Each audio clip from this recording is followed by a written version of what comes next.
Hello, friends on the live stream. Welcome to day 2 of Trellis Impact 25 here in San Jose, California. If you're back with us from yesterday, welcome back. If it's your first day with us, welcome.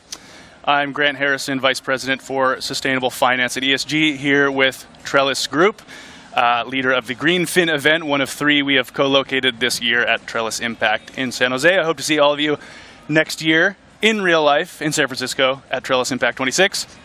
Which you'll be hearing more about on the main stage today. Before we get into what is on the docket for the main stage here at day 2, I want to reflect briefly on a keynote from yesterday at day 1. And I implore you, if you did not watch the keynotes yesterday, I implore you, something I don't often say, I don't often implore people to do anything, but I implore you to go back and watch the recording from the keynote yesterday, particularly the closing keynote from Gavin McCormick. He is the co-founder of a group called Climate Trace, a consortium of nonprofits who together have the capabilities to track emissions across all assets across the globe, a third-party independent kind of verifier of emissions data. And the gist was from Gavin that us in the climate space, or maybe the intersection of climate and media, we're very good about tracking kind of scary stories, sometimes not so good stories, and we're really good at following those stories as they devolve. We're less good about tracking stories that maybe seem like scary ones on the surface, or as they approach us on the horizon seem scary, but sometimes they're good stories that actually evolve from those. Sometimes they're neutral at worst, good at best, and we kind of lose the thread once that happens. And Gavin did an excellent job of taking us through data point after data point about good stories that just don't make it on our radar, and stories that absolutely should be making it on our radar, and are important to hear when you've been doing this work year after year after year. So again, I implore you to go back and watch that recording. Today, on the keynote stage, we've got a couple of conversations for you that I'm excited about. I'm going to highlight a few that are coming to mind. One, of course, you're all eager to hear what's coming up for Trellis Impact 26. Hana Kajimura from our team will come and give you a brief synopsis of what to expect with us next year. Margaret O'Gorman, the CEO of Tandem Global. She works with Fortune 500s to integrate biodiversity into business decision-making. She's going to give us a window into a more nuanced view, I guess, on the idea of treating nature as an asset class, something we are all quite excited about for good reason, but warrants a nuanced view from someone who's been doing this work for a long time. And lastly, a conversation on balancing the growth of AI with sustainability priorities, one of the key questions in this space that we're all looking for answers to. So we're going to get some on the stage with Heather Clancy and the CSO of Atlassian, Jessica Hyman. But for now, going to take a quick pause and see some commercials from our sponsors. See you back soon on the main stage.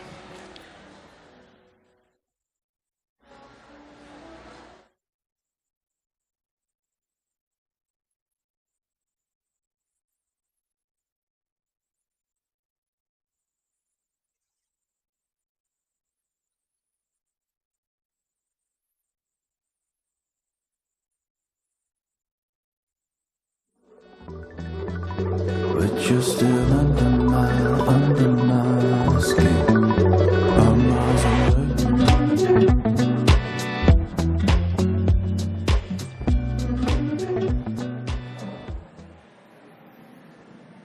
A day, what a day, a most peculiar day. Can't believe I feel this way. What can I say? Such an unexpected day.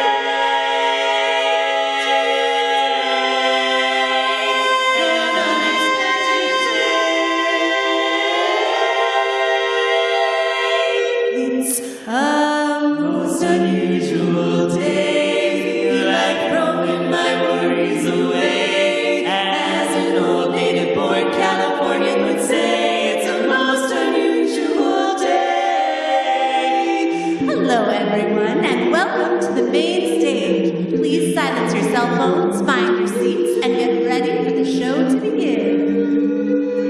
It's a most unusual day. There are people meeting people. There is sunshine everywhere. There are people greeting people. And a feeling of spring in the air. Unusual time. I keep feeling my temperature climb. If my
And now, please welcome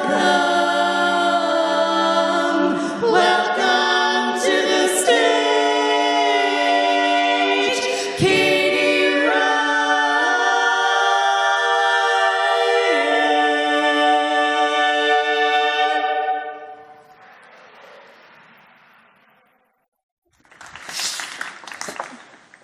Okay, that was personally very satisfying. Thank you so much, Love Notes. Not only are these artists local to San Jose, they are also world champions. And the same harmonies that earned them those golden crowns at the International A Cappella Competition are going to be gracing our main stage today.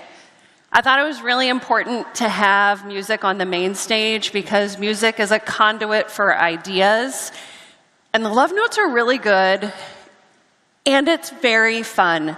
And we are going to thoroughly enjoy ourselves on the stage today. We continue the main stage theme of Momentum is Balance, and I wanted to double click into the momentum piece because maybe this was a concept that really resonated with you, and you were thinking, okay, I've got momentum, but I'm not really sure why. Or, oh, my momentum's a little wobbly, or my team's momentum is a little wobbly. I wanted to put forth a framework that really struck with me and I hope sticks with you. It is inspired from a soccer coach that I follow, Mike Lynch over at Belmont Abbey. I call it the magic thirds, and the idea is that with these three pieces together, you have the momentum that you need to continue to move the work forward. So the first third is performance. This is playing to our potential. So it's showing up to the game and scoring the goals and blocking the shots and putting forth the work that you know is your best effort, because without performance, we are missing the point. The second third is development. So this is continuously improving. This is inviting new perspectives into the work that you have so that you can make the work better. This is attending the breakout so you can hear the insights that you didn't have before. This is the curiosity that keeps you moving forward and keeps you engaged in the work, because without development, we will miss the purpose. And the last third is satisfaction. This is having fun. This is taking time to have gratitude for your team and doing a little dance party at the beginning of your Zoom calls and having a good time doing the work that you are doing. Because if you don't have satisfaction and you are not having fun and you're not wearing the shoes that kind of clash with the dress that you chose for the day but they really struck out for you, we will burn out and give up. And when you have all three of these pieces working together, you can sustain the momentum. So I would encourage you to check it out for yourself, check in with your team culture and your organizational culture, and see if all the pieces are there. I'd love to hear if this is something that works for you like it's been working for me. You will get to see these three pieces come alive with all the speakers that we have on the stage today. It's worth noting that all of these speakers earned an invitation to our main stage because of the impact and the meaningful connections that they are driving. And you don't have to take my word for it, because you're going to see it in the experiences and the stories that they share.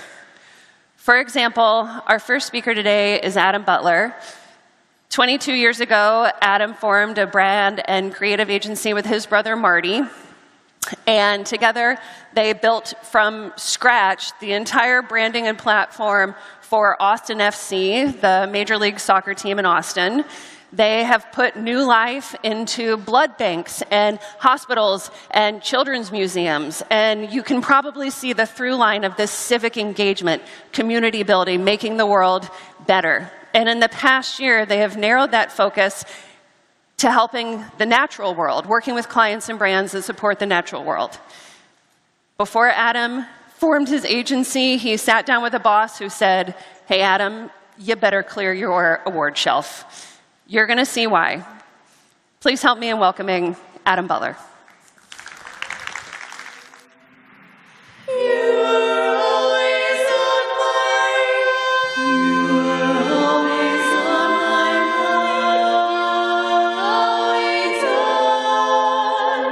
My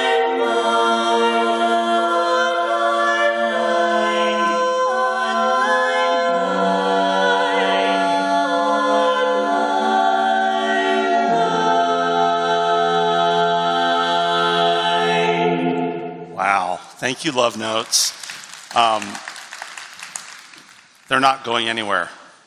So I want to first say thank you for being here. And you're going to hear a little bit more about Willie Nelson here in a few minutes. But I'm Adam Butler. I'm not a yoga teacher, despite what you see on the slide. I run a brand studio who stewards the natural world. And today I want to talk about something that happened to me in a yoga class 7 years ago that I haven't really been able to stop thinking about. By show of hands, who can relate to what is happening on this screen? Oh yeah, some truthy people in here, me too. I have a really good right foot, but I have a really bad left foot. And so this often happens to me in yoga class, and it got very frustrating over the years, right? And it's embarrassing. And it's just like when you hit, a drive out of bounds in life, and it happens to you in a professional setting, it's embarrassing. So how do you recenter? I was having that inner dialogue one day in a yoga class when I heard these words. Find your drishti. And I was like, what is that? And then I heard it again. Find your drishti. And naturally, I wondered what a drishti even is. And so, I immediately booked a flight to Tibet to begin my spiritual quest. That is not what I did. This is AI, and it was remarkably fast and startling. I mean, it even pulled stuff out of my wardrobe that I don't own into the image. So it's getting good. What I really did was I went a little down market. There's a half-price books about a half mile from my house. I went in there. I just started looking up the definition of drishti over and over again. I knew what it was from the class, but I wanted to go a little deeper. And this is the definition. I'll let you read it. And this is basically what the yoga teacher said in class that day. Find your drishti, a place to settle a soft gaze to help your body find and maintain balance, like an anchor point. And it worked in yoga class. I could definitely notice the improvement. And it turns out you can find a drishti in all different parts of the plane, and you can do it for different poses. But that really got me thinking, like, how might this work in life? And so then I went and talked to Jen, Marnie, and Christina, all people who have taught me yoga over the years, and I said, here's this concept. Could you use a drishti in life? Is it legal? And they said, yes, it is. We think you can. And the conversations that followed that were very rich. And that got me thinking, okay, I intend to choose some of this for myself, but I also want to spot it in others. So I went drishti spotting. This man's name is Gilbert Tuabonye. I saw him speak in 2011. And the day I saw him speak, he told the story of surviving genocide in Burundi. And I'm not going to talk about what he talked about because it's his story. And frankly, it's very triggering. But the sum total of his speech that day was about how he forgave the perpetrators and how running was this powerful through line in his life. As a young boy, he ran. And then that day, he literally ran for his life. Running got him a college scholarship to the United States, and today he's a running coach. And at the end of his speech that day, he implored the audience to run with joy. And it was such a powerful thing. I mean, I was in tears. I think a lot of people were, because for him to say that after what he'd been through was so impactful. Over the past 14 years, I've probably seen Gilbert 1,000 times because he runs a running group very close to where I live. He's seldom without a smile or a word of encouragement for others. His drishti is joy, and he continues to bring joy through his foundation, the Gazelle Foundation, where he brings clean drinking water to Africa. This is another living monument. His name is Willie Hugh Nelson. Willie didn't have an easy life. He was abandoned by his parents when he was a very young boy, raised by his grandparents. He is about to complete his 155th studio album. He is 92 years old. It is amazing what this guy has accomplished in his life. He's brought the rednecks and the hippies together. He's gotten in and out of trouble with the IRS, which is not easy. He has sung a hit song with Julio Iglesias and Snoop Dogg. I mean, this guy has range. You got to respect it. And I know what you're probably thinking his drishti is. But it's not. He's fond of saying energy follows thought. I do think his other habit may help with his general demeanor, but he is determined to keep things positive in his life. He's even written a book called The Tao of Willie, and he's just someone I admire a lot and love his music, and that's why we had Always on My mind. He also helped start Farm Aid, and so give it a look through fresh eyes as you think about Willie's drishti. This woman helping her little boy get his sneakers on is Kim Dunton. This is my sister-in-law. And the man sitting in the wheelchair above her is Jared, my brother-in-law. And this story is pretty amazing. I met Jared when I was 14 years old. When Jared was in his early 20s, he was out in Big Bend National Park and he got into a diving accident and he became quadriplegic. My brother was actually with him and saved his life. Now, I know you're trying to do the math. That's my sister-in-law. I've known Jared since I was 14. When Jared got back to Austin in his recovery, his physical therapist was Kim. And I was dating her sister at the time. And she would talk about all these bums she was dating. Sorry, bums, if you're watching, but it was on you, not her. And Julie said, well, you talk about Jared all the time. Like, Jared? And she's like, duh. They've been married for 19 years, right? And it's incredible. Kim is a person who says everything is temporary, the good times and the bad. And so she sort of finds her center by accepting what's happening and knowing that it will not last forever. And that portrait of Kim is something that Jared painted with his mouth. He's a mouth painter, and it's pretty remarkable. You can see the work that Jared does at jdunton.com. And it's a family business. I mean, Kim literally mixes the paints on his palette that he paints with his mouth. It's beautiful.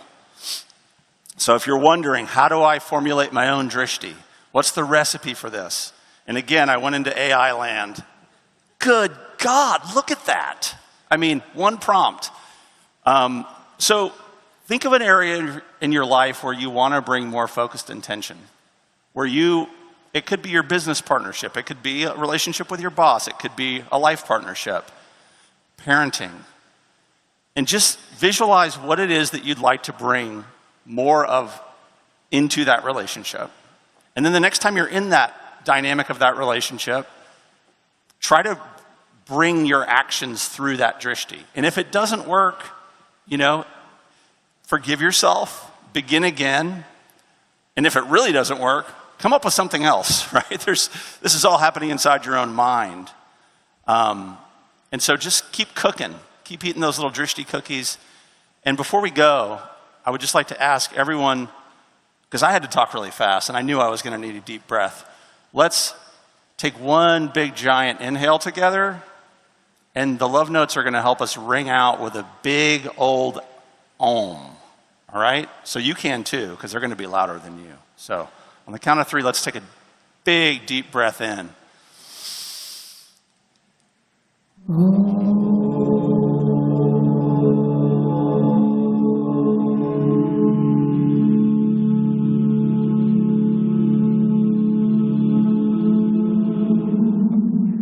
Thank you. Thank you.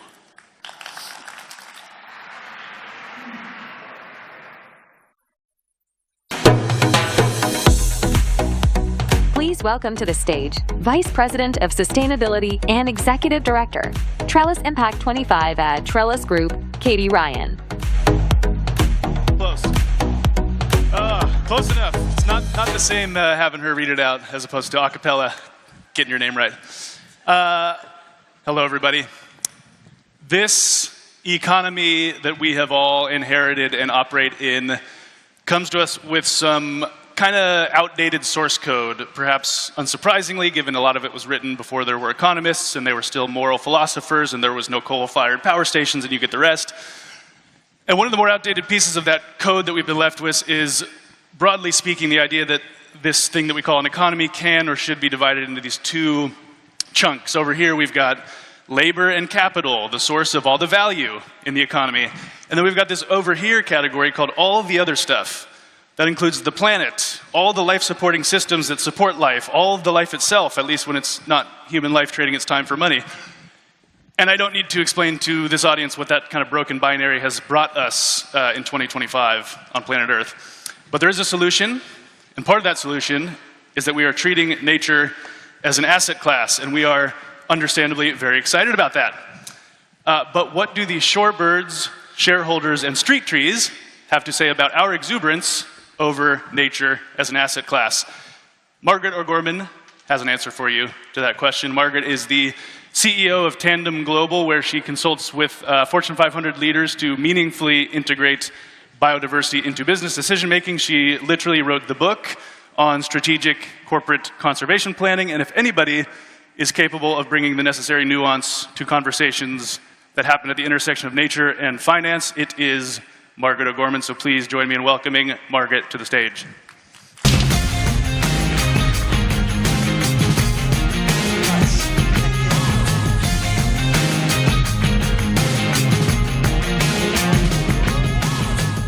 Good afternoon, everybody. Or should I say, Dia with Accordia.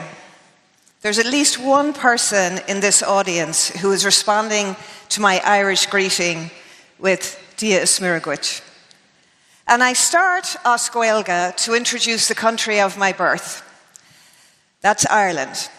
Ireland is a very beautiful country. It's very green. It's known to have 40 shades of it in there. But underneath that green, there's a darker picture. Ireland's biodiversity is in crisis. Common species like the corn bunting have gone extinct. Culturally significant species like the corncrake and the curlew are teetering on the brink. Ireland's water and land habitats are all imperiled. But it's not just Ireland. Across the world, since I was born, we have lost 73% of our biodiversity. In the Caribbean, it's 90%. The KPI for the planet, which is indicated here, is red flags all over the place. This loss of biodiversity is driven by human activity. It's driven by habitat loss, habitat fragmentation. Now, you might be thinking, with everything else going on in the world, why do I care? And you might be right. The journalist and thought leader George Monbiot writes in The Guardian years ago. He says, "The loss of species does not impact me in a material way, any more than the raising of the Prado would deprive me of food or shelter." But he goes deeper than that. He goes on to say that the global collapse of biodiversity hurts almost beyond endurance. The sense that the world is greying, its wealth of colour and surprise and wonder is fading. It's so painful I can scarcely bear to write about it. The fact that the world is greying is part of humans' activity, as I said. Habitat loss, habitat fragmentation, habitat destruction. But I want to reframe loss. No species is stupid enough to lose their habitat. They are dispossessed. And this dispossession also impacts us. It impacts our psyche. It impacts our souls. Now, you might be thinking, this is a business conference. Why does the diminution of nature matter in the face of modern progress? It does if you consider the economics of nature. According to PwC, the entire world's GDP is dependent on nature, with 55% heavily dependent, which is exposed to a $58 trillion collapse in the economy should nature continue to collapse. A collapse in ecosystem services could result in a decline of GDP by 2.7 trillion. Now think about ecosystem services. These are the best value for money out there.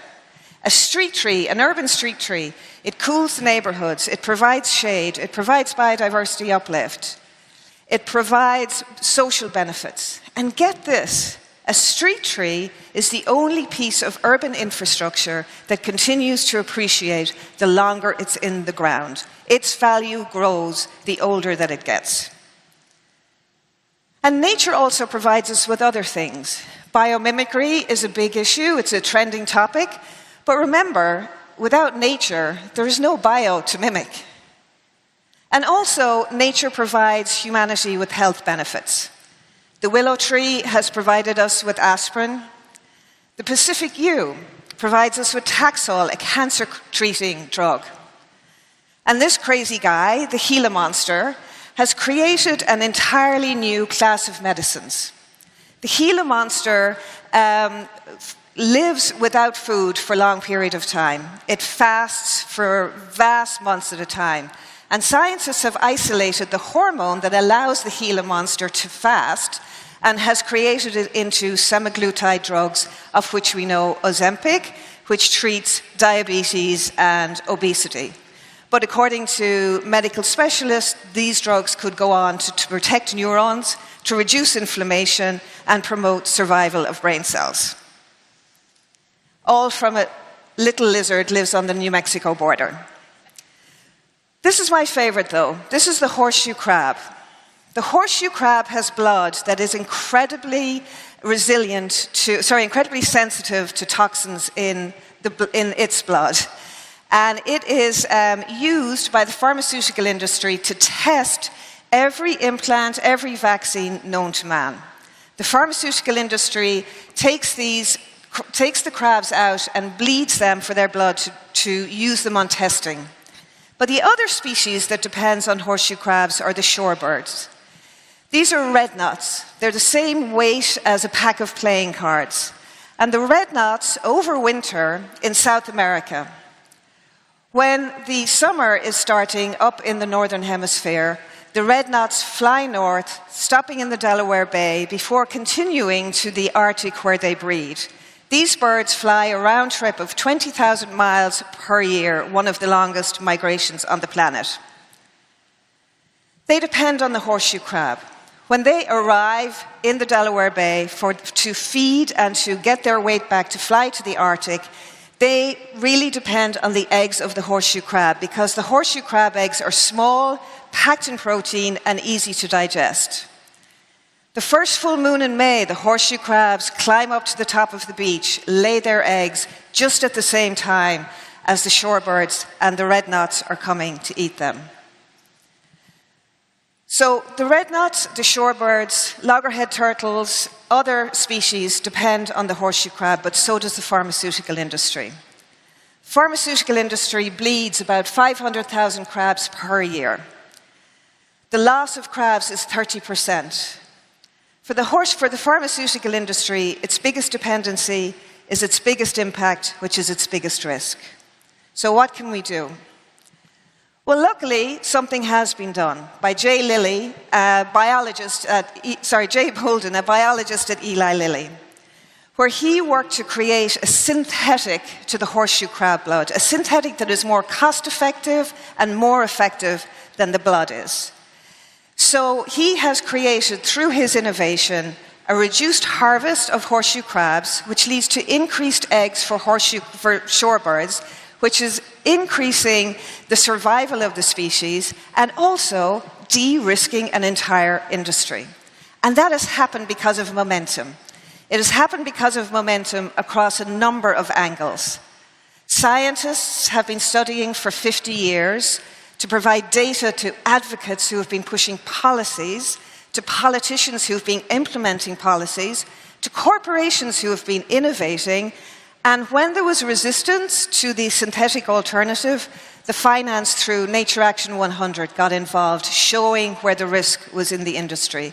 It shows that value creation for and by nature is not a zero-sum game.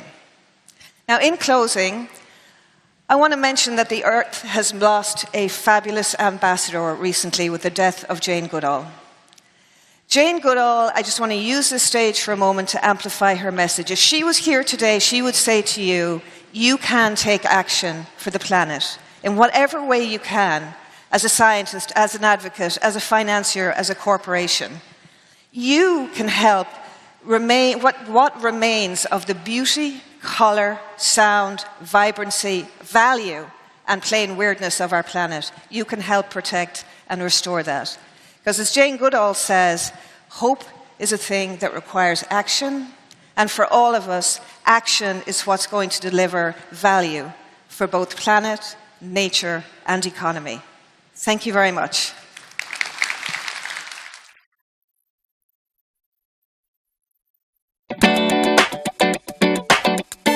Please welcome back to the stage, Katie Ryan.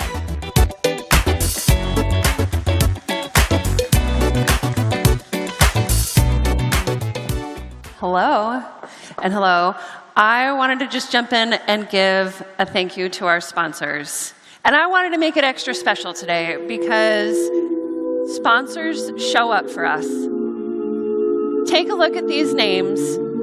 These are the people who are making this event possible. They're standing up for the work that you are doing, and we are so grateful that they are here. You're probably sitting with one, so make sure and turn next to your person and say thank you. Our partners put on events for us, and they show up, and they all lift up the work for us. And I could not be happier that we are singing to them today. So, to our partners who help us go the distance, this one's for you.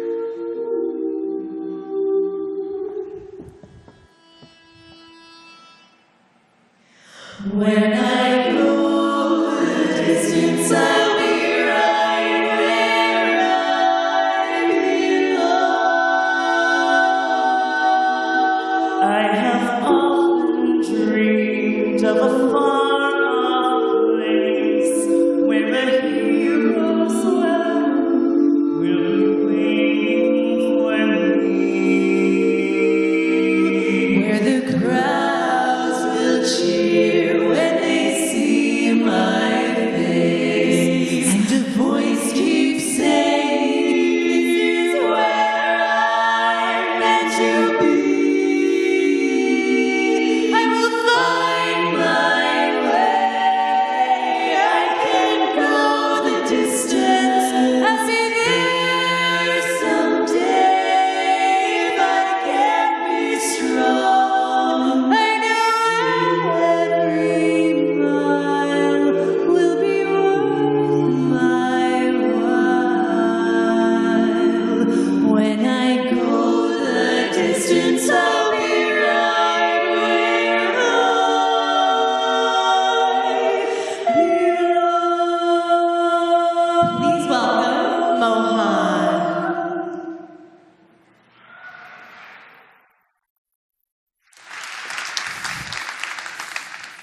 First, just sending quick love and healing wishes to folks affected by Hurricane Melissa.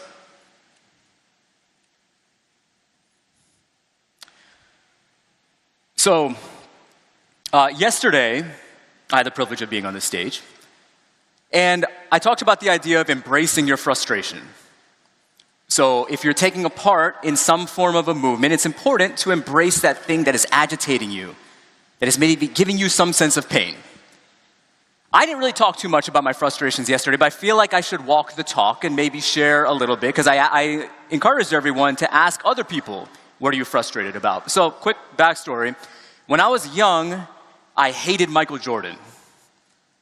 All right, the basketball player. I hated this guy. He beat my teams over and over again, repeatedly. Like, I hated the way he walked, the way he talked, the way that he dressed. If y'all know that reference, come and catch me afterwards. And then I saw this commercial that he did. And he talked about the hundreds, even the thousands of shots that he'd missed. He talked about the many times that his team counted on him to hit a game-winning shot, and all the times that he missed.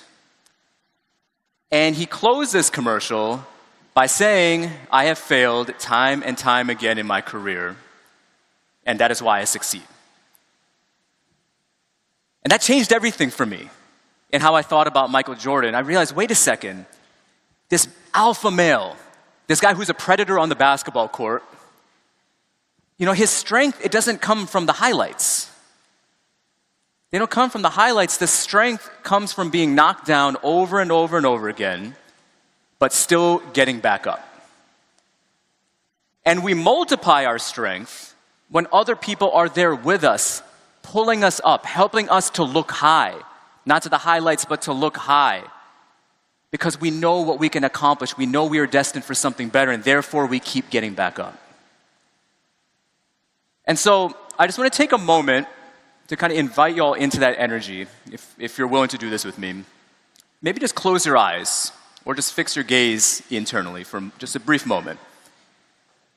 And I want you to think about someone in your life who has lifted you up.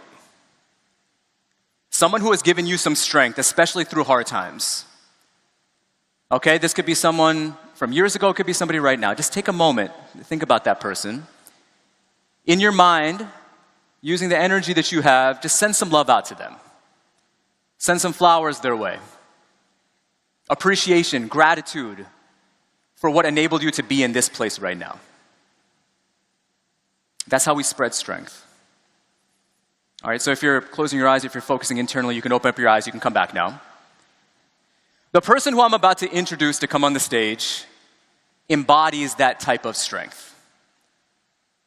This individual is who we call our vulnerageous speaker, the harmony of being vulnerable and being courageous, of being able to go deep, of being able to go wide, not just keeping strength for yourself, but being able to spread that across communities. So please join me in welcoming our vulnerageous speaker, Clementina, the Sustainable Latina.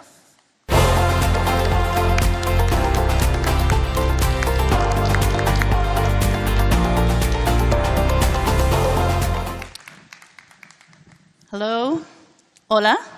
I'm so acknowledged the land that I'm standing on of Loni, and I'm so thankful for everyone that's here.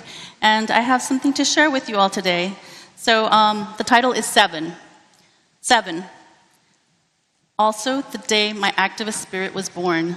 I was 7 years old when I found my father wasn't considered a human being. He came home from the fields, his skin and clothes dusted by DDT. I remember asking, Daddy, Papi, what's this? What is this on you? He smiled tiredly and said, they sprayed us again today. I didn't understand then that it was DDT, a poison.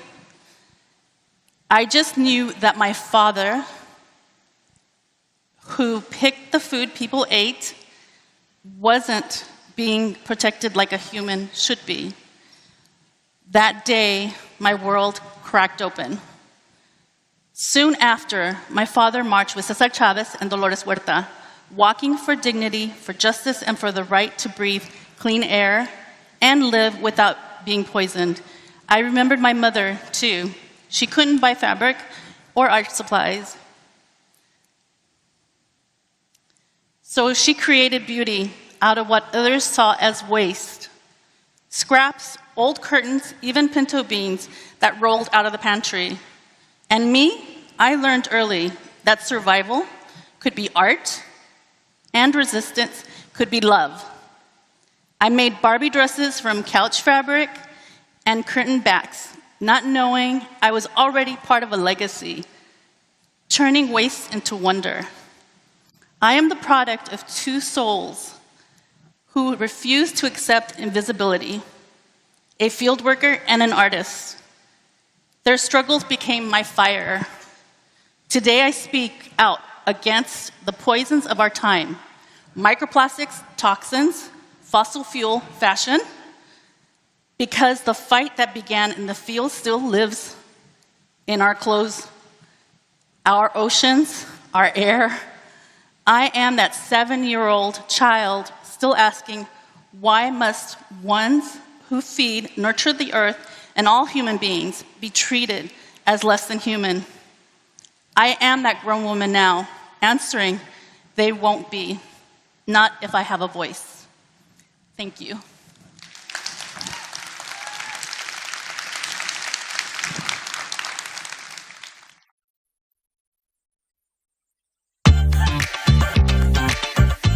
Please welcome to the stage, CEO at Trellis Group, Hana Kajimura.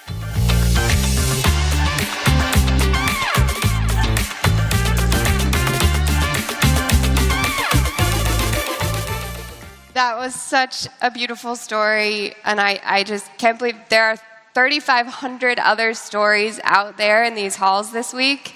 I know you each have one, so thank you to Clementina for sharing that with us, and I look forward to hearing more of your stories out there. My name's Hana Kajimura. Hi, everyone. And I took over leading Trellis just a few months ago. I've been with the organization for about a year, but as of a couple months ago, I am the CEO, and it is my privilege to be able to carry forward the work that this amazing organization has done over the last 25 years, and to carry that forward into the future. I hope everyone had an amazing day one. I know that I did. I have the best job at these things, which is I just get to roam around out there and meet with all of you, and I get to ask the question, how are you doing?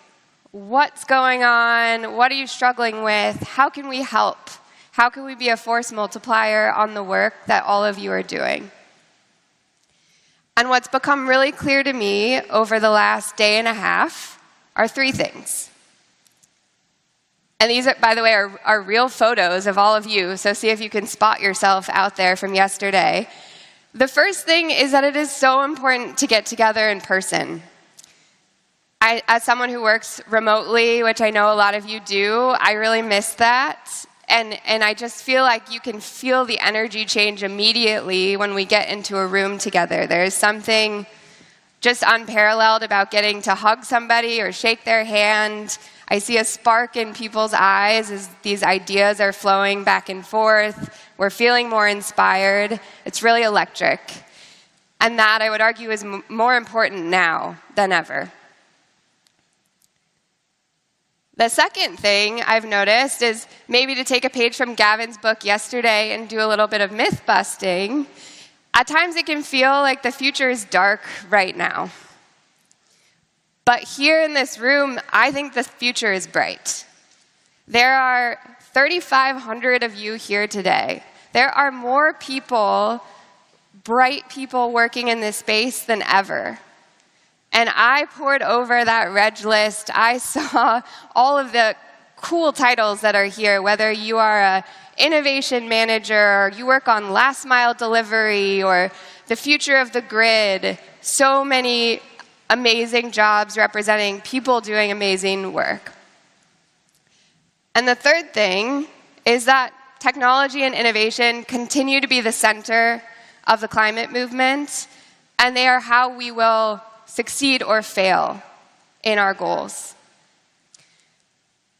So we imagined Verge back in 2011, almost 15 years ago, if you can believe it. And when we imagined Verge, it was around the word convergence. Get it? It was around the convergence of these 4 different areas: energy, information, buildings, transport. And at the time, that was a fairly new idea. Now it feels pretty obvious. At the time, we were thinking, oh, how do we set a renewable energy target? How will we ever get to 100%? Now you've done it. You can check that box, and you're asking, what's next? The world has caught up to Verge, and that's a good thing. So we're ready to imagine something new, which brings me to some exciting news about Trellis Impact, this event next year. First of all, we are moving to San Francisco next year. We'll be at the Moscone Center. Yeah, round of applause for San Francisco. I was born in San Francisco, so it has a special place in my heart, and I want to be there, and I want to bring energy and life to it. It's also going to be in June, so only 8 months away from now, not a full year cycle. The future is moving fast, and so are we. Part of that is that we spent a lot of time listening to you, and we've listened to you gripe about how crowded the fall is and how much you have to travel. So we're hoping we give you a little bit more space and breathing room in the year. We've also listened and heard that you're tired of sitting in rooms talking about how hard things are. And the challenges are really important to acknowledge, and it's important to be seen and heard with our peers. But what you really want is to feel inspired and to imagine the future and to get ready for it. So next year, the frame of Trellis Impact is going to be centered on innovation. Innovation is really going to be the heart of everything that we talk about, as is fitting for San Francisco. And we're going to be helping you see what's next. What's next in energy, what's next in transport, materials. So all of the topics that you came here for, you will see. Here's a QR code that goes to the save the date for this page, so scan it. I'm going to stay here for a second so that you all do. But if you came to Verge because you liked the content and you liked the people here, you are going to love Trellis Impact in 2026. If you loved exploring the intersection of nature and finance with this field of climate innovation, you're going to love Trellis Impact. And if you're wondering how emerging trends like AI are going to shape and change this work, we're going to talk about that at Trellis Impact. So our team is putting so much energy into reimagining this event, not just the content and the framing, but the experience for all of you. And I can't wait to share more. So together, we saw the future back then. We see the future now. And we want your help in building that future together. So I put this email up on this slide, made it really easy for all of you. This will go to me. And I want to hear from you. I want to hear if you loved this event, if you hated this event, what you want to see differently next time. I'm really all ears. And we want to build this event for you. That's why we're here. So to close, I'd love to say thank you. Give yourself a huge round of applause for being part of this community, and thank you.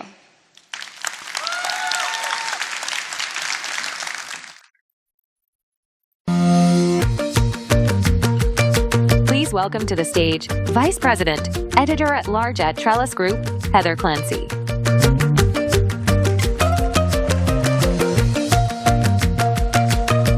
Hey, everyone. Come on, more energy. Woo! All right, so I think I have the best job at this conference. So I'm going to dispute you, Hannah, because I get to talk to all of you, and I'm actually going to lead a conversation about one of the things that Hannah just referenced, which is AI, and how to balance your climate goals with the rapid growth of that amazing, life-changing, world-changing technology. And here to help me do that is the Chief Sustainability Officer of Atlassian, Jess Hyman. So Jess, thank you for joining us. Thanks for having me. Yep. And just a little bit of context, for those of you who don't know that company, it's a leader in collaboration software, lots of different types of teams, development, et cetera, used by about 80%, 80 of the Fortune 500. So very well penetrated enterprise software company, and they have had, you've been in the role for 10 years, and they have long-term goals and short-term goals. And the long-term one is net zero by 2040. Some of the short-term goals are coming due this year, so I want to hear where we're going. Just to name a couple, 50% reduction in scope 1 and 2, 25% in business travel, and some other ones as well. So the first question really is, okay, you're leaning into AI at the company. Yeah. How is that affecting your progress, and where's your brain on this one? Yep. You know, like most of you, having transformation and innovation come when you're working towards a net zero goal that's 10, 20 years long is normal. We should expect this. And AI is not the first one. You know, many of us were leading sustainability goals during COVID in the shift to remote work. Mm-hmm. So we have to treat this just like any other business transformation and not let it derail us. There are two ways that I'm really thinking about this right now. The first is our customers. So when I think about our customer base, we have seen an 83% increase year over year in customers asking Atlassian for specific requirements related to climate as part of deal flow. So they're basically saying, you're a supplier, I need to see that my supplier is on this net zero journey too. Mm-hmm. And as I'm thinking about the role that AI will play, how will that shift customer expectations of us? What are they going to want to know, for example, about product level emissions? The other way I'm thinking about it is our Scope 3 emissions. So you mentioned our emissions reduction goals. Atlassian doesn't have our own data centers. We're a cloud company. So I have to think about how is this going to play out with the hyperscalers that sit in my supply chain, and how do I influence them? So where are you right now? It's 2025. So are you on target? So for Atlassian, FY25, which were our goals, was actually last year. So we're at that milestone mark. And look, we're behind where we would want to be on supplier engagement. That goes back to our hyperscalers, which make up a bulk of those emissions. I'm sure we share a lot of the same hyperscaler suppliers as you do. And we're behind on business travel. So we have to own where we're not where we wanted to be at that milestone, but to see the long arc of time. So what's the point of that FY20 milestone, 25? It's to make sure you're moving in the right pace towards FY40. So I think it's enabled us to say, okay, scope 1 and 2, that was easy. We've got our RECs, we've got 100% renewable, we're now doing VPPAs. Scope 3 is a challenge, and we've learned so much along the way, and we have to understand that progress is not linear. You all know this. So not to take that as defeat, but rather to say, now I know where we need to double down, and we've got a really solid foundation as we look to set the next 5-year milestones. So are you spread across all of the hyperscalers? No, in fact, Atlassian has had a really deep partnership with AWS, as I'm sure a lot of software companies do, but we've now embarked on a multi-cloud strategy and just landed a partnership with Google as well. And so, we're playing the long game here. We've got a great relationship with AWS, and we're really excited about what Google offers in terms of their bold and ambitious sustainability commitments. So actually, the decision to diversify, was that a business decision? Yeah, absolutely. It was a business decision, and it's important to note that sustainability played a role in thinking that through. How did it play a role? So as our engineering and product teams were thinking about what a multi-cloud strategy would bring, they came to our sustainability team and said, hey, help us understand how does this play into our net zero goals, and how can we make that part of the decision-making framework? So AWS doesn't technically have a net zero goal, or at least one that's validated by SBTi. We'll put it out there. So what is it that you ask of them? Like what information and data are they giving to you to help you understand that they are moving in the direction that you need to move?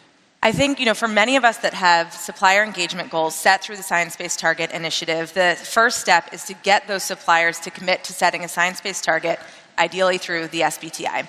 Our ask to all of our top suppliers, and really to all of our suppliers, has been to do that. But that's kind of step one. I think when it comes to supplier engagement, we have to really think strategically, especially about the list of suppliers that sit at the very, very top. So for us, top 10 suppliers. And for them, there's really 3 things that we've been doing. The first is you have got to build a relationship with them. So this has to be a play as a team. AWS included, we are so close with the sustainability team over there, and we have to be along in the journey together to understand what are the headwinds that they're up against, which are different than ours. How do we support them with a business case? Where are they in the journey of giving us better data, which, they just had some announcements recently about increased Scope 3 data, which is awesome for us. So be on the road with them. 2, aggregate your voice. There are AWS has a lot of customers sitting in the room today. So how are we making this ask clear in a way that's more aggregated? And then I think 3rd, use your leadership teams. I'm not the one signing the AWS deal and building that partnership. So how do I get the folks at Atlassian having the right conversations with AWS or Google or whatever other supplier it is we're trying to engage? So I would say whether it's the hyperscalers or any other supplier, that really is our thought process. Do you have the same exact criteria for both of those partners? We have the same ask to all of our suppliers, especially the ones at the top, which is to set a science-based target net zero goal. Yeah. So actually, who do you report to? So I report through the legal team up through the CFO. Okay. Yeah. So how did you mention, you're not signing those contracts? How did you influence those who were signing the contracts?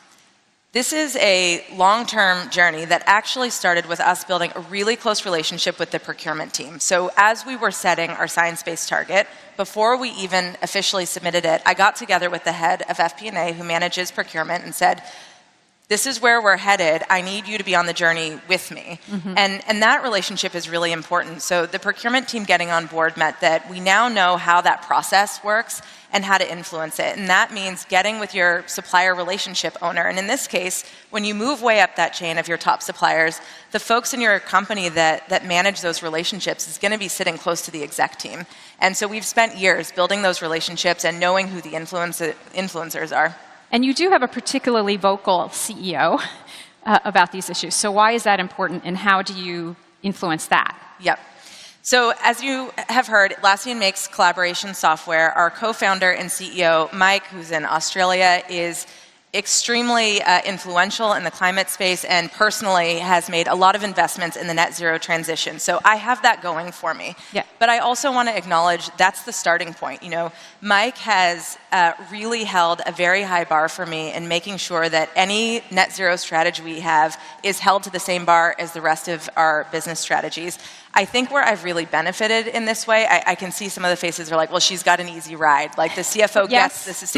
And just to say, yes, and he gets it, which means he's really going to push me. And I have benefited from that. Our net zero strategy has benefited from being challenged, from being questioned, from being pushed. It also means that I got to learn a lot from him. A couple of things that he, 10 years in at Atlassian, so I've spent a lot of time learning from that leadership team. And he said to me always, put in the hard yards.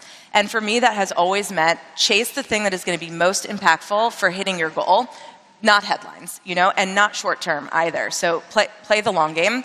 And he's also always said progress over perfection. And that has given me the space to be okay coming here and saying to you all, we're not where I wanted to be by FY25, and we're making progress, and we're still gunning for the end goal of net zero. Are you making any adjustments? Yes, always. To your short, I mean, so what are you aiming for 2030 now?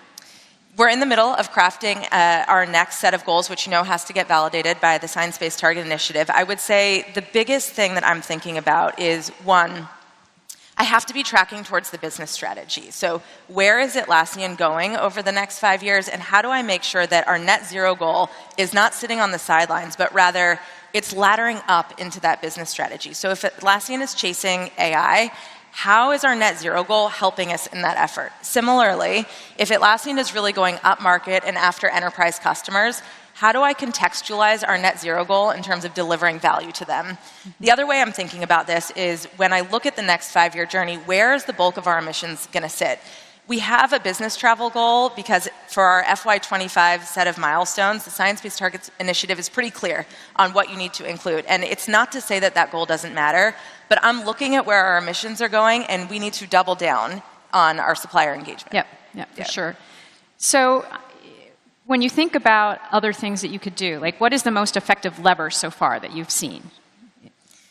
The most effective lever I've seen is collaboration and teamwork and having the right relationships. And that does not just mean the CEO that is behind me or the person I report to, but it is building relationships across the business so that I can actually speak the language of every executive team member at Atlassian. I have to be able to take our net zero strategy and translate it for a chief revenue officer just as well as I can for our general counsel, just as well as I can for the people team leader. I think so much is changing. AI is obviously high on your mind, but so much is changing in the world around us and for our businesses. In order for us to keep pace with that, we have to understand all of the different strategies at play and how to communicate in a way that will land.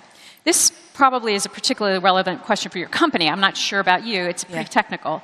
But software, and you influence a lot of software development teams. So how can Atlassian's products help bring those emissions down? Like how can you develop your software differently, and how then potentially could that apply to your customers?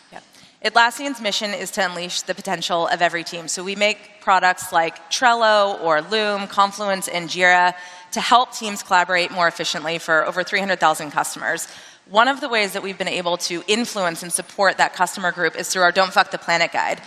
We put out just a really straight depiction of how Atlassian has set and made progress on our net zero goal. It's humble.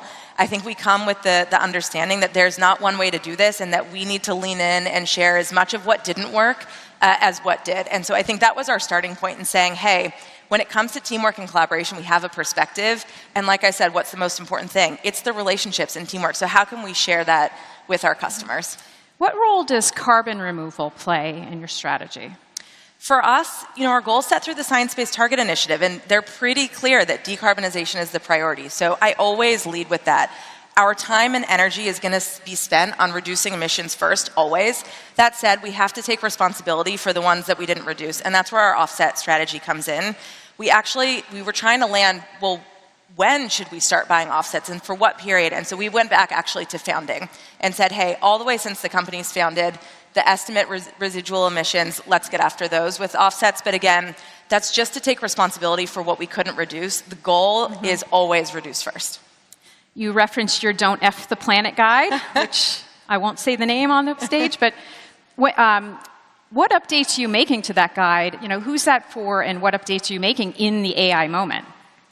The Don't Fuss with the Planet guide has 2 versions that we've released, and as we're starting to think about when we would provide an update, what I really wanted to include is how we've been thinking about business travel and managing that through an internal carbon fee. We're in early days, but that will be kind of, I think, the next piece that I'd really like to share. Yeah. Okay, with the few seconds we have left, digital footprint, I think, is something that more companies should be thinking about more intentionally and thoughtfully. So what advice would you have to those, you know, what questions should they be asking their hyperscaler partners, things that you think they really matter? I think we have to own that this is new territory for all of us. And so there's a lot of humility that you can bring to the table and saying, hey, I want to understand how AI and this transformation is going to fit into my net zero goal. Get to your engineering teams, get to your heads of AI, get to your hyperscalers, and just ask the questions and start learning. I think we all have to be really willing to not have all the answers today and not know everything, and build a community around us where we can really learn. Great. Thank you, Jess, for being thank here. you for having me. Really appreciate your attention as well. Thank you so much. Please give it up for Jess.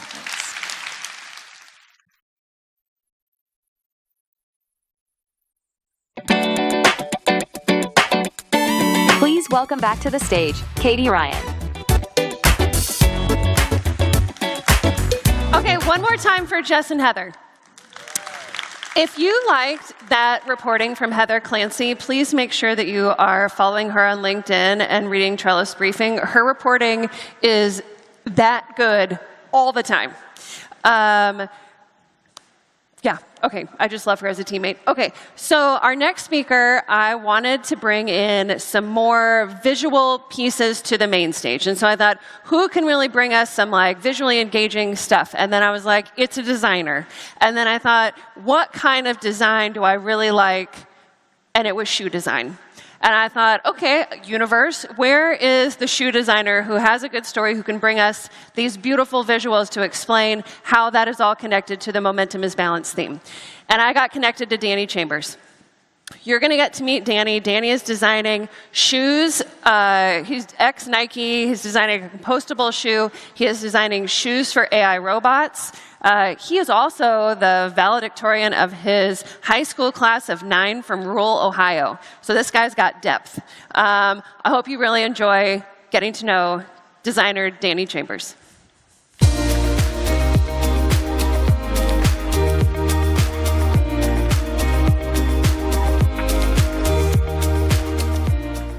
Thanks so much, Katie. Good afternoon, everyone.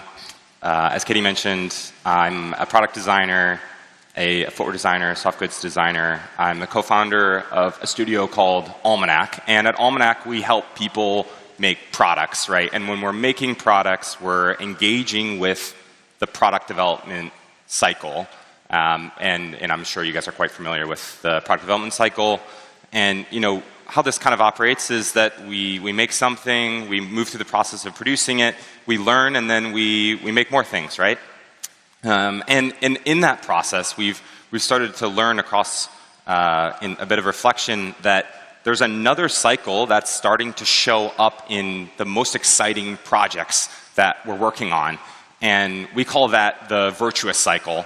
And so today I'm going to share with you guys 4 different virtuous cycles, 4 projects that we're working on, and how those virtuous cycles show up. And maybe you guys can kind of start to reflect on that and see some virtuous cycles showing up in your own work and see how you can cultivate them in the projects that you guys are working on. So the first one here is actually not a shoe, but it's a bag. And I just want to start off up front that this idea of having fun is actually quite central to our process. In the midst of all of these, issues that we're designing against, these problems that we're looking at, I think it's really important for us within our design practice to have a good time while we do it. And so for this first project, it's a reusable plastic tote bag. And it's, the idea here, just like any other reusable tote, is to look at the single-use plastic tote bags and create an alternative that people can use over and over again. But obviously, in time, these totes will also wear down. And so with just the foundations and the basics, we knew that we wanted to engage with a very foundational virtuous cycle, right, which is recycling, right? We take these plastics, we break them down, and we turn them into more fabric. Recycling is a magical thing. It's an amazing thing to embrace. As designers, our role comes in really within the patterning, and this is where we really started to see a virtuous cycle show up on our own in this project is in the pattern. Because you can have an amazing recycling process, but even as you're patterning a bag, there's a lot of waste left on the cutting room floor. And what we did is we actually developed a completely zero waste pattern that uses 100% of the material end to end on the fabric roll. Really, really excited about that. But what we found when we did this is actually we made the most economically efficient bag for our client Dayal. And that got us really excited because anytime that we can do something that's both sustainable and efficient financially, that's just a huge win that kind of helps this project continue to roll and grow. And that's a really big element of virtuous cycles for us, is these projects that kind of want to take on their own life and grow and turn it into an entire collection of bags.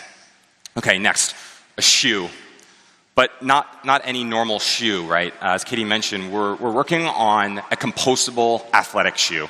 So, all of us, have shoes in our lives. We know that inevitably our shoes wear out, especially our athletic shoes, right? We run in them, we work out on them. Over time, about, every 3.5 years, we have to get another shoe. So we donate our old shoes. And the issue is that all the shoes that we're running through, right, the lifespan of those materials lasts much, much longer than how long we use them for. And so what we've done is we've actually kind of embraced this element of decay and designed a shoe that is actually created to decompose, right, and operate in sync with the carbon cycle, right? So this is an element of acknowledging a virtuous cycle that's all around us, right? This element of decomposition, right, that's supporting this planet, and we're embracing that through our design process here with the compostable runner. And this actually is the runner itself a year into the decomposing process. That's our shoe right there. Another thing that's happening, another element, right, of these virtuous cycles is they want to lean on themselves. They're these patterns that want to continue, right? So the same materials that we make these shoes out of want to grow in that same soil, right, that we're feeding with our shoes. We're trying to think about shoes as a plant. It's a headspace and a shift. And again, right, we turn back to the cycle to create more shoes. Okay, another shoe. But this one is different because we can't wear it, right? So this week we released the footwear for the 1X humanoid robot. It's a really exciting project that we've been working on over the last year. And 1X brought us on to the project to design a shoe. But as we've continued to think and work on this problem, we've realized that we're not actually there to design a shoe. It's our job first and foremost to design a foot. And it's funny, the more we think about it, we realize the human foot is a great shoe. It's waterproof, it has great grip, has great traction. We can't design a great shoe unless we understand feet first. And what we've learned throughout this process is that really it's about cultivating and creating a dialogue between products that work for the human and for the robot. Because, all of these robots and these technologies need to learn and be receiving guidance from us. These robots don't know how to walk, they don't know how to feel until we give them those ability to do that. And so there's an element of stewardship that we have with regards to teaching these robots how to walk. It's exciting as well because when we think about the robot from the context of a foot, maybe we can also create some more shoes for them as well. And last is a shoe that we all know. It's not a shoe that we designed, but it's a shoe that we've all inherited. There's so many Chuck Taylors around the world, right? And I think it's really important designers get caught up in this obsession with creating the future, but I think it's really important that we take a step back and have this element of pragmatism with regards to all these products that we have around us, right? So yeah, the Chuck Taylor, right? It's the original sneaker. It's classic. It's sturdy. If you guys have ever owned a Chuck Taylor, you know that this shoe, like, it really wears out almost the same ways every time, right? They last a little bit longer than the average shoe, but there's so many of them. And so we see this obviously both as like a problem and an opportunity within our design practice. And you know, we started to look at where do all these shoes go? There's just so many of them, right? And fortunately, we were introduced to Liz Ricketts in the OR Foundation, and she invited us to Accra, Ghana, to go and see where all these shoes are ending up. And you see shoes washing up on the shore, and it completely shifts your perspective of, you know, what a footwear supply chain really is, right? Where our shoes go once they leave our lives. But what we also found were many cobblers all throughout Accra taking these objects and remaking them and rebuilding them and cultivating these amazing shoes. And so the virtuous cycle that we found here was in the dialogue with these cobblers, right? And creating, taking bike tires and turning them into new soles, making Converse easier to put on with the pull tab, simple things like that. Trying it again, making them lighter. We moved to a bike tube, half the weight, great. So this is this process of this dialogue back and forth with the cobblers that, you know, we're never stopping and, you know, continuing to evolve and to improve. And, you know, I think that if we've been able to find these virtuous cycles with objects such as so simple as a shoe, maybe you guys can find them, you know, in your practices as well. And if we can learn to observe them in the world around us, we can continue to cultivate them and they can take on lives of their own. So thank you so much. Appreciate you all.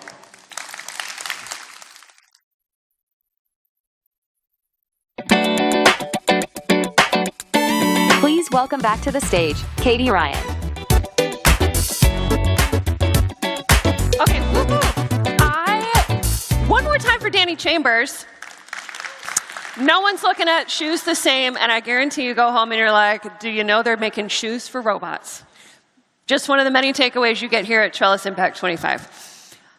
I get to have the pleasure of introducing our final speaker on the main stage. I was following XPRIZE. I've been following XPRIZE for quite a while because I think their way of tackling the climate crisis is very interesting. They look at problems that have a big problem that are urgent that we solve, and no one is really like moving fast enough. And so they put a whole bunch of money behind these prizes, and they accelerate the speed at which we find solutions for these very, very big problems.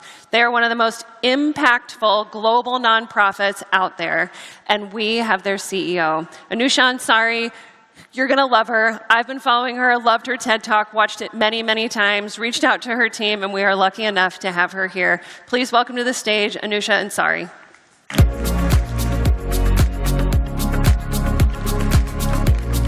Hello, everyone. I'm excited to be here and tell you all about XPRIZE and the work we're doing at XPRIZE. But I wanted to also include my own personal story and why I became part of XPRIZE family, and now I'm leading it. I was born a long, long time ago in a country far, far away, in Iran. And I was born into a normal middle-class family, but very early on in my life, summer nights we would sleep outside, and I was introduced to this magical place in the night sky. I would gaze at the night skies, at the stars, and it became my playground. It became where my mind and my imagination could just go and imagine things that were not around me. Different worlds, different society, different places. And to me, imagination, it's one of the most unique gifts we have as human beings. Everything we created, everything we invented, started with the imagination, the thought process. And usually it's because maybe we see something someplace that intrigues us. I'm a Trekkie. I watch Star Trek and imagine a Star Trek world and read a lot of science fiction. And when we start seeing ourselves in those characters or those places, then somehow magically we make it happen. I was in love with space, and when I came to US, I thought that I would go apply to Starfleet Academy, and I wanted to become Spock. I wanted to be the science officer. I didn't want to be the captain.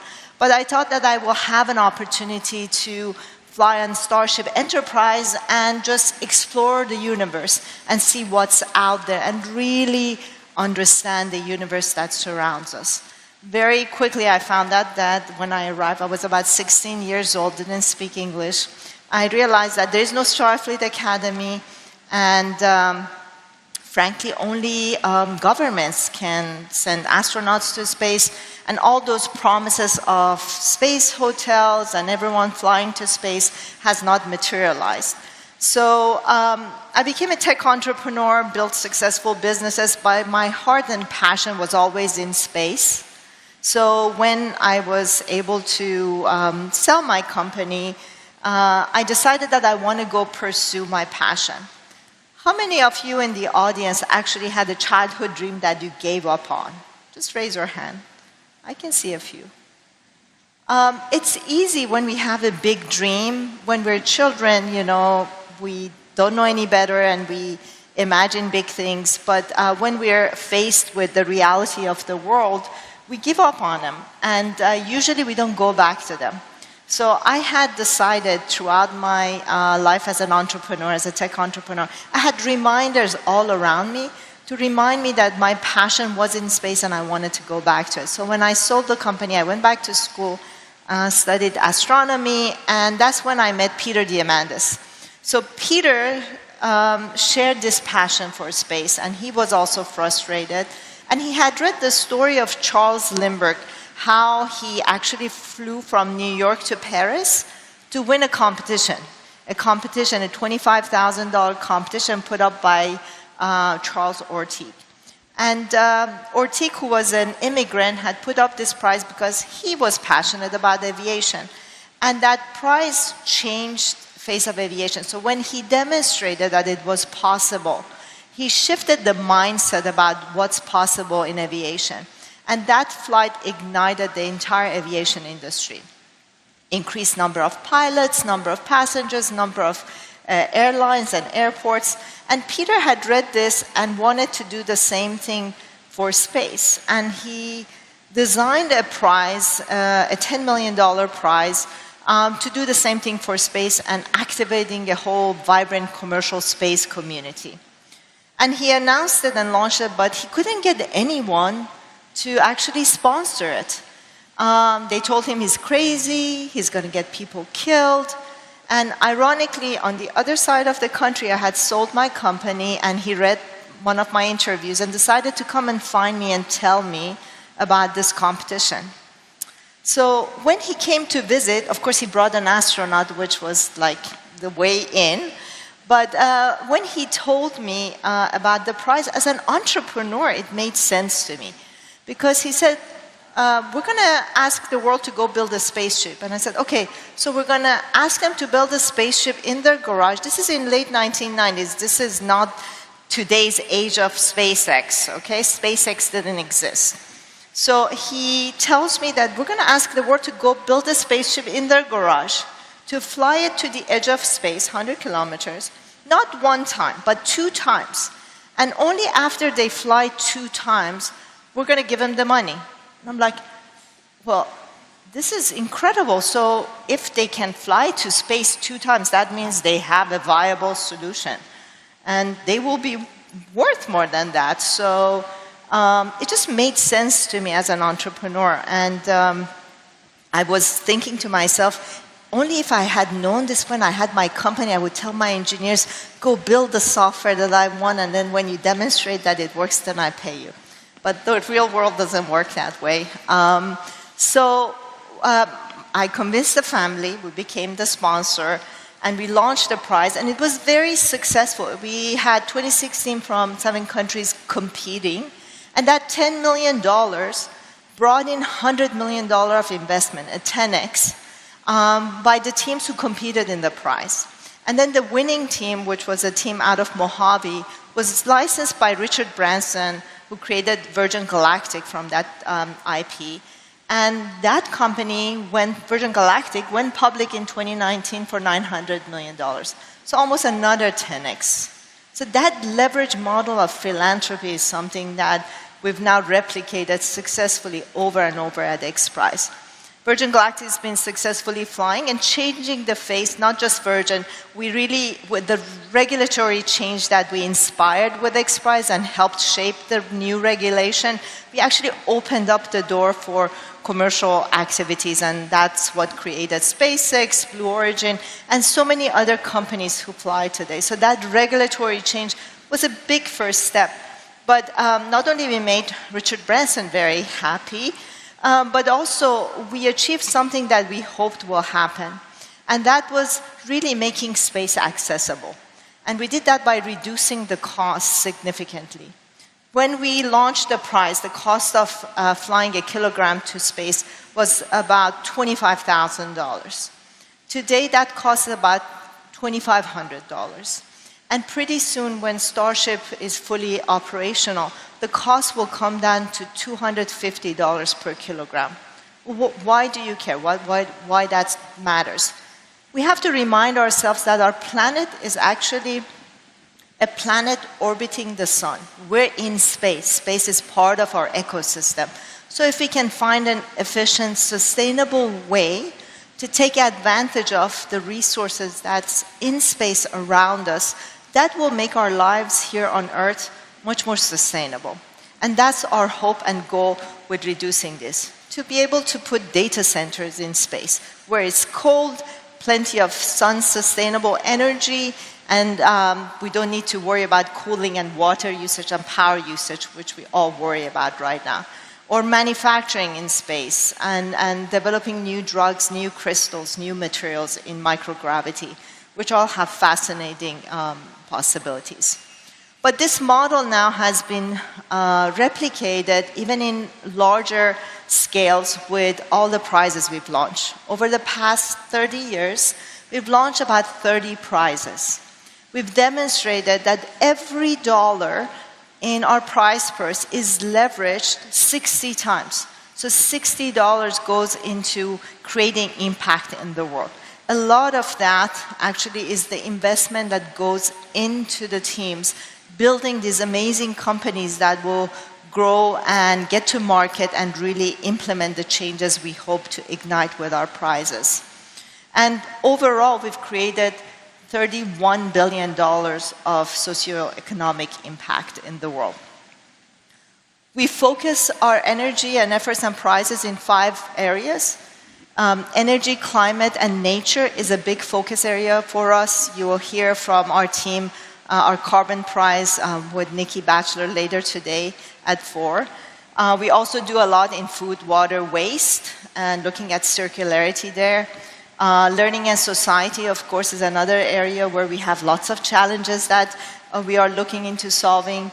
Health, of course, where we have an active prize today. And deep tech and exploration is also a main focus for us. But our vision is bold. We want to do the same type of impact in half the time.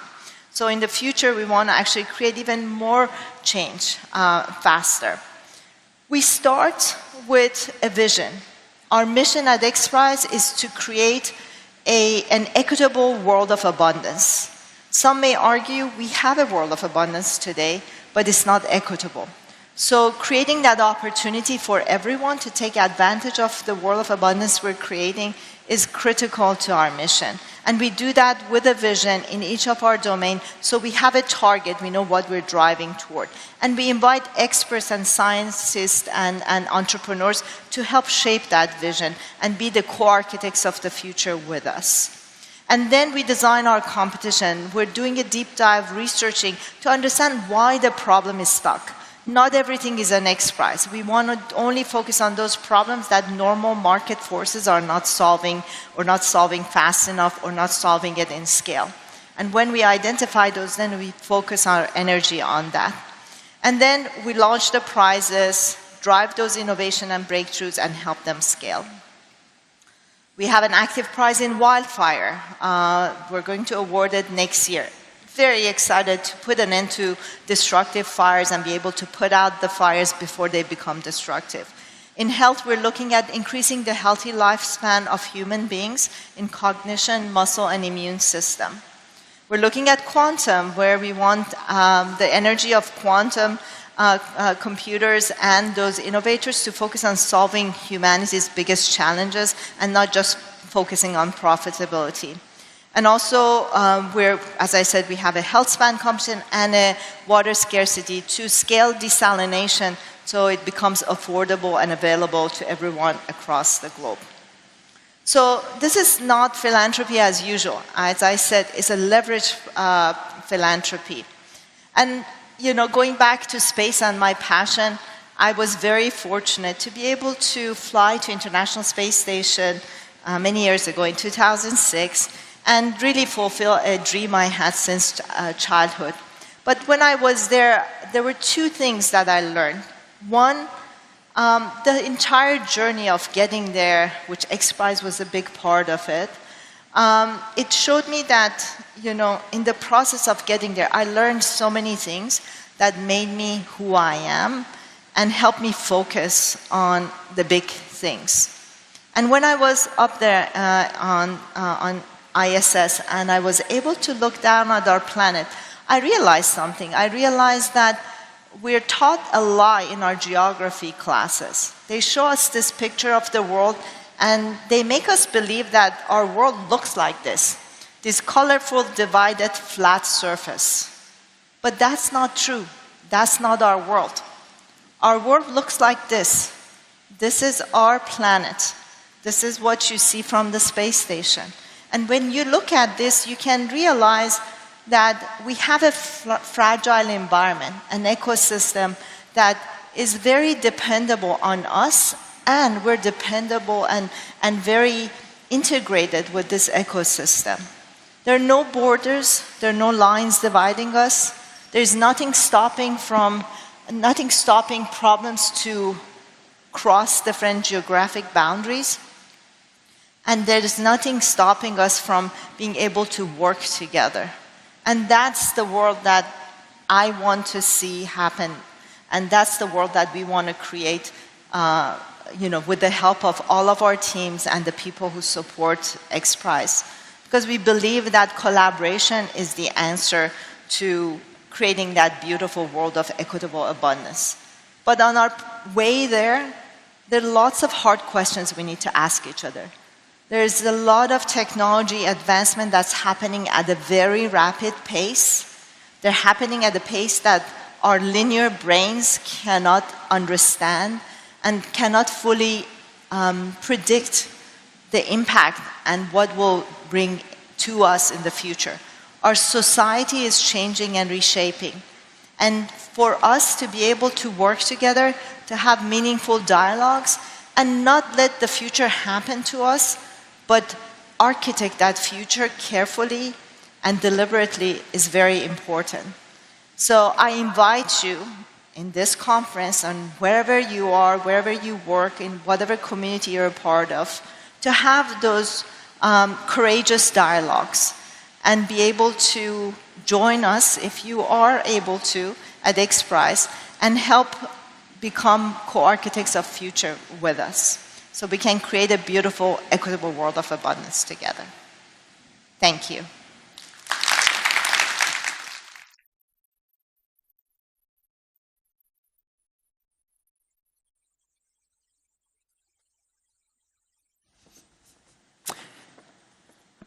Anusha, you guys, can we have one more round of applause for Anusha?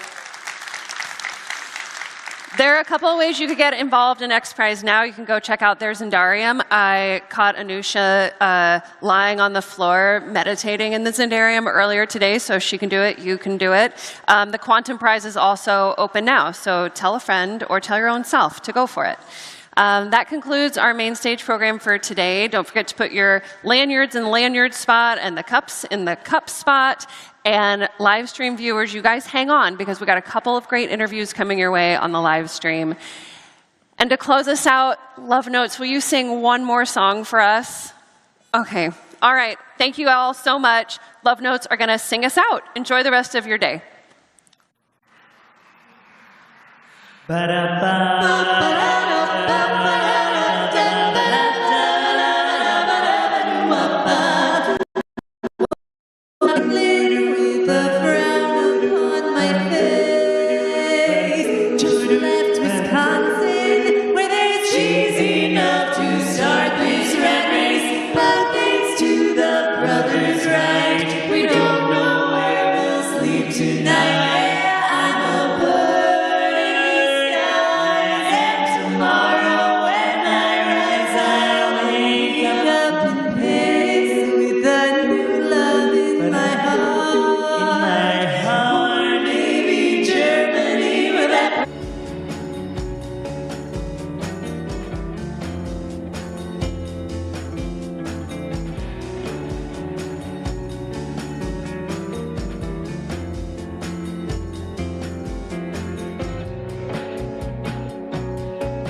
Welcome back to the live stream here, day 2, wrapping up our second day of keynotes here at Trellis Impact 25. I so wish that I could contribute to some of the a cappella bits you've heard, but I just can't do that for you. And if I did, it might break the microphone.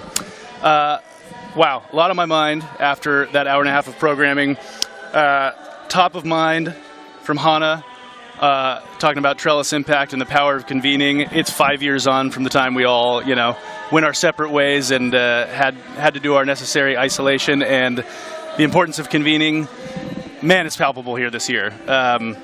There's headwinds in the space we're working in. There's tailwinds. It's windy out there. It is so nice to bear the brunt of winds, whatever the direction they come, with your peers in person, not only in pixels. Learning from failures from Mohan. Yes, it's one of those things that maybe we know from general learnings or ways of, pick yourself up when you fall back down, learning from failures. But it's so important to be reminded that that's where the real learning comes from. That's where the real growth comes from. Reminder from our Vulnerageous session, reminder of our shared humanity. It is, at least speaking for myself, easy to lose that sense of shared humanity when you work behind a screen and you're looking at emails and you're looking at spreadsheets. It's really important to get the reminder that this is all grounded in very important work that centers back on our shared humanity and the shared planet we live on, which will bring me, I guess, to my last thought here, Margaret O'Gorman, talking about nature being more than an asset class. Yes, it's important to internalize, formally externalize costs in our economy, but nature is, of course, dynamic, beautiful, complicated thing that is more than just an asset class. Such an important reminder. So many important reminders on the stage today. Quick word from our sponsors, and we'll be back with an interview for you.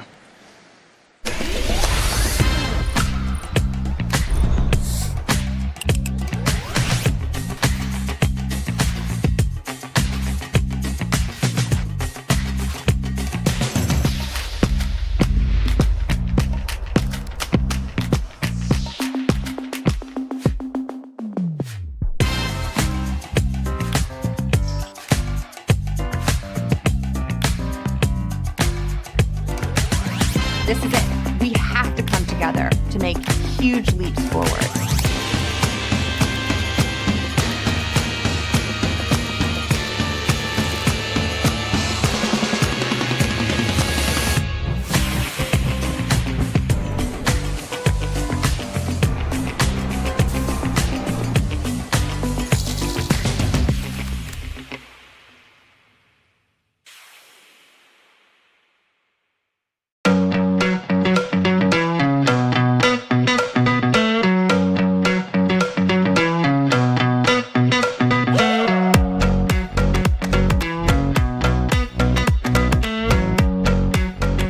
CNOT is the easiest way for companies of all sizes to purchase a portfolio of high-integrity carbon credits.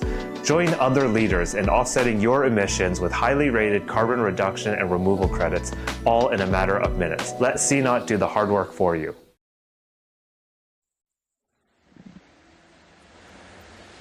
Welcome back, everybody. Thanks for sticking with us. What a day.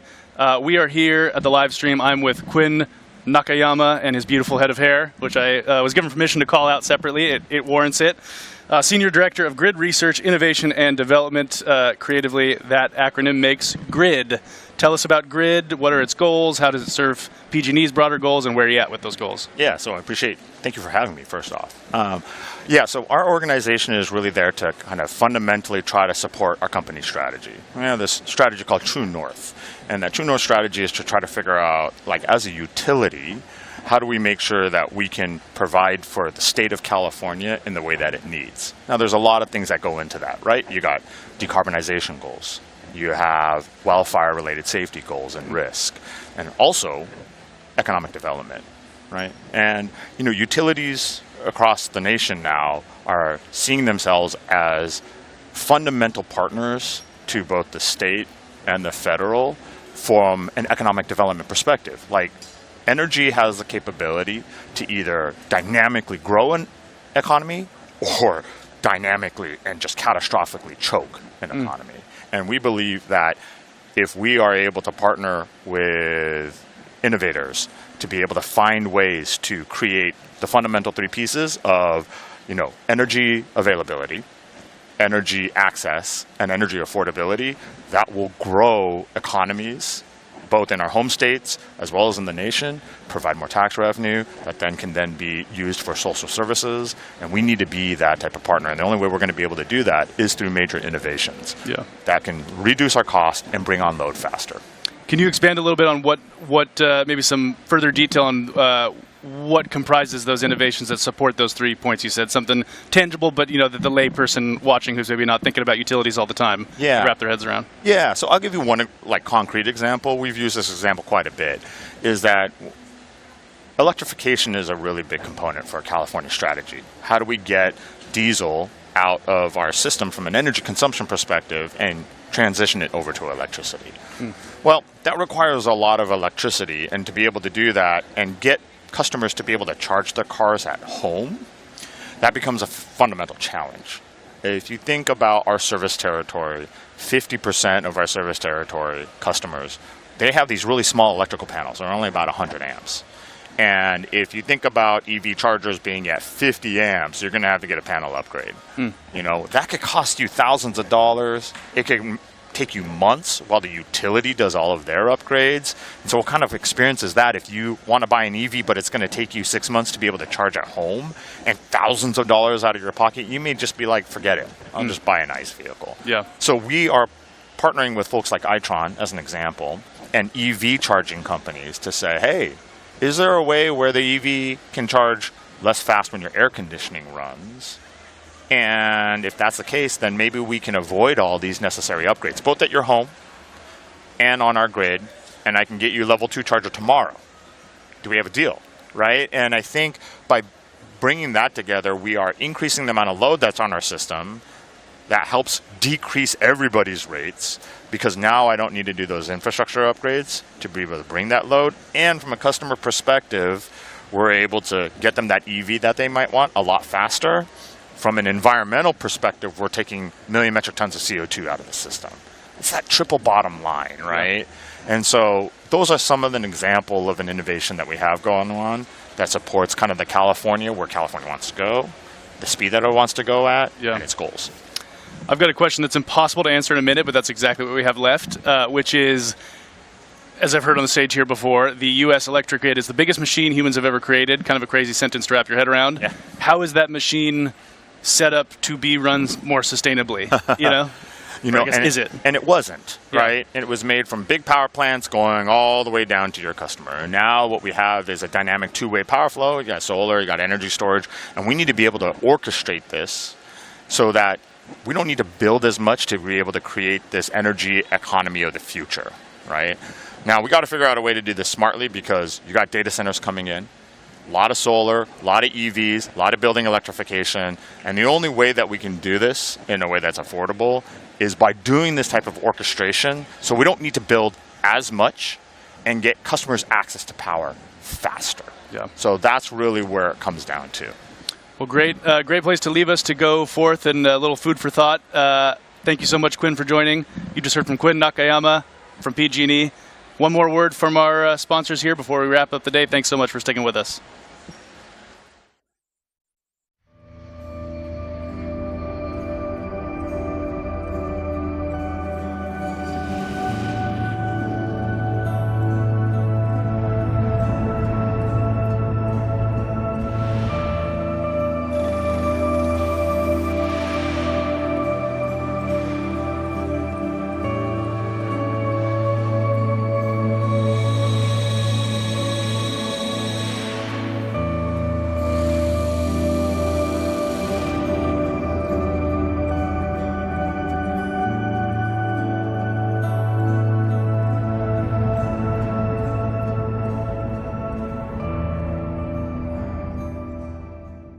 CNOT is the easiest way for companies of all sizes to purchase a portfolio of high-integrity carbon credits. Join other leaders in offsetting your emissions with highly rated carbon reduction and removal credits, all in a matter of minutes. Let CNOT do the hard work for you.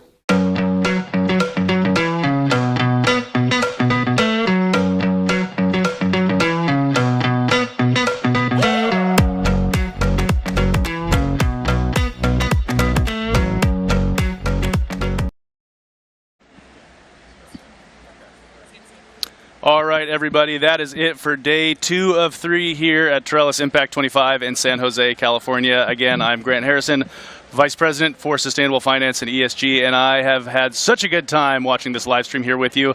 I can't wait to see some of you back with us, hopefully in person, not only in Pixels, though Pixels will do if that's what you can do.